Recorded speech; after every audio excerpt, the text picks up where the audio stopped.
Jealousy revolted his own friends against him. They tried their best to brutally kill him on several occasions, but he preferred to stay quiet.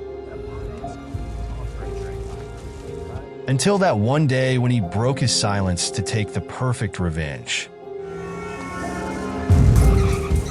Welcome back to Paramount Recapped. I don't have many subscribers, but your single comment is a ray of hope to motivate me.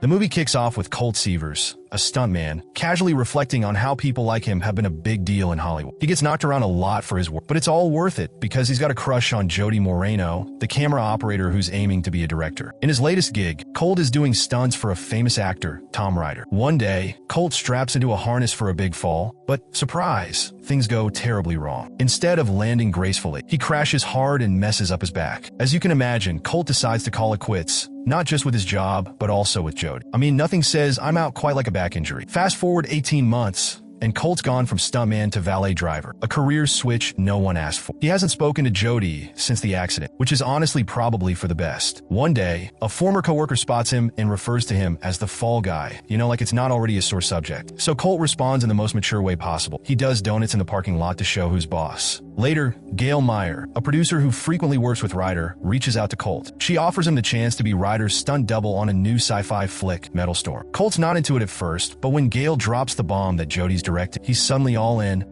The things we do for love. When Colt shows up on set, he reconnects with his old buddy, Dan Tucker, the stunt coordinator. Dan informs him that his first major stunt is a cannon roll, which sounds about as fun as it looks, flipping a car down a beach. Colt's not thrilled. He doesn't want to make a fool of himself in front of Jody. But, of course, the stunt happens, and Colt's car flips like it's auditioning for the X Games. Afterward, Colt gives a thumbs up, which apparently is a stuntman thing, like saying, "Hey, I'm not dead yet." Jody, however, isn't exactly throwing a welcome back party. Turns out, Gail's claim that Jody wanted him, there was a little off. Next, Colt gets set on fire and slammed into a wall for a stunt. Just another Tuesday at the office. Afterward, he and Jody have an awkward conversation about their failed relationship right in front of the whole crew. And naturally, everyone's on Jody's side, because who doesn't love piling on the poor guy who just got set on fire? Later, Gail swings by Colt's trailer to deliver some bad news. Ryder has gone AWOL after getting mixed up with some sketchy folks. She needs Colt to track him down fast, or Jody's movie is toast. Colt goes to his car, feeling all emotional, listening to Taylor Swift because, of course, and crying about his past with Jody. But then Jody shows up, so Colt quickly shifts from emotional wreck to Mr. Cool. They talk, and Jody makes it clear how much the movie means to her, so Colt promises not to mess it up. Spoiler alert, he's definitely going to mess something up. Colt heads over to Ryder's apartment to look for him, but instead gets into a brawl with Ryder's girlfriend, Iggy Starr, who happens to be one of the lead actresses in Metal Storm. After some furniture gets rearranged, not in a good way, Colt realizes Iggy's only attacking him with a prop sword. Who fights with a prop? Anyway, she tells Colt to check out a nightclub where Ryder's drug dealer hangs out. Yep, things just got weirder. Colt throws on his flashiest outfit and heads to the club. He tracks down the drug dealer, Dune, who gives him a spiked drink instead of answers. Now drugged and seeing all kinds of crazy stuff, he even hallucinates a unicorn. Colt still manages to beat up 3 goons. Superhuman strength, or just really determined? You decide. He chases Dune outside, and when Dune tries to jump in a cab, Colt does the only logical thing. He jumps in front of the cab. Dune, in a panic, spills the beans and directs Colt to a hotel, telling him to ask for a fruit platter. Yeah, because that's not shady at all. At the hotel, Colt runs into Jody, who's ranting about the studio meddling with her film's love story. She's basically this close to a meltdown. Colt meets Kevin, the concierge, who hands him a fruit platter, which is actually just a key to Ryder's. After some failed attempts to unlock the door, Colt does what any reasonable person would do. He knocks it down. Inside, he finds the body of another stuntman, Henry Herrera, chilling in the bathtub, literally. Colt calls Gail, who advises him to keep quiet, but Colt being Colt, he calls the cops anyway. Of course, when the cops arrive, the body is gone, and Colt still gets slapped with a parking ticket. Because why not? The next day, Dan complains that Jody got some new, overly complicated ideas after chatting with Colt. Now the stunts are bigger, crazier, and as Dan would say, too much. Colt has to step in for Ryder again, and they use deepfake technology to put Ryder's face on his body. Hollywood magic. Later, Jody invites Colt to karaoke, and because nothing screams stuntman life like karaoke, Colt agrees. On the way there, Colt runs into Alma Martin, Ryder's assistant, who's hanging out with a dog named Jean-Claude. Yes, the dog's name is Jean-Claude. Alma tells Colt that Ryder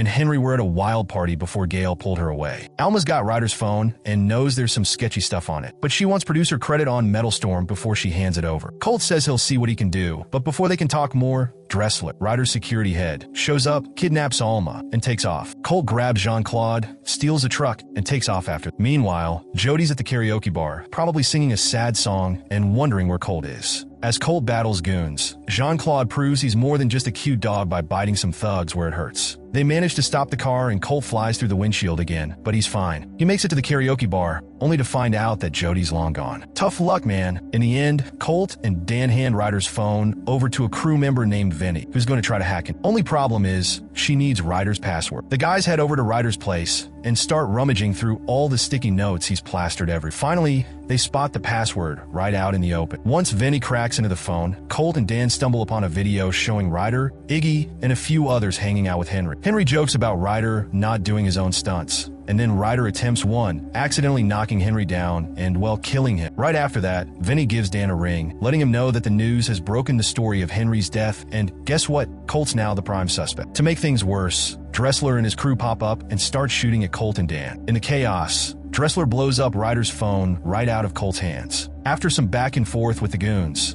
Colt makes a mad dash outside and ends up crashing through the roof of Ryder's boat. That's where he finally comes face to face with Ryder, only to get knocked out cold. Colt comes to and finds himself tied up, with Ryder demanding his phone back. Ryder admits to killing Henry and framing Colt as the fall guy. He even spills the beans that the whole cover-up was Gail's idea after he cried to her. Oh, and he confesses to setting up Colt's stunt accident because he felt like Colt was hogging the spotlight. While this is all going down, Gail is off meeting with Jody, telling him that Colt is the main suspect in Henry's murder. Colt tells Ryder that Dressler destroyed the phone, so Ryder orders his men to soak Colt in kerosene, planning to set him on fire. Colt, quick on his feet, spits the kerosene at Dressler before they can torch him. He hops onto a boat and tries to make his getaway, though he ends up driving it backward. Smooth move, right? Colt tries calling Jody for help, but Gail sabotages that plan by dunking her phone in water before Jody can pick up. Eventually, Colt does manage to get through to Jody and starts explaining himself, but the baddies are hot on his tail, causing his boat to crash and explode. Luckily, Colt leaps to safety, but he's presumed dead, and they chalk it up to a suicide. The villains use deepfake tech to slap Colt's face onto Ryder's body, a video showing Henry's death. Colt links back up with Dan, and they sneak him onto the movie's set, disguised as one of the aliens from film. There's a bit of a scuffle with Jody, who doesn't recognize him at first, but once she realizes it's Colt, she plants a big OL kiss on it. Before they can share a moment, Gail shows up, so Jody hides Colt. Gail spills the beans about Colt's death, and tries to push for Ryder's big final monologue to be the highlight of the movie, focusing less on stunts and more on Ryder's acting chops. Once Gail leaves, Colt and Jody cook up a plan to make Ryder confess to the murder. They'll get him to do the car stunt himself, and since he tends to forget he's wearing a mic, they hope to catch him saying something incriminating. The crew preps for the big stunt, and Ryder starts his monologue. Jody tricks Ryder into getting into the car,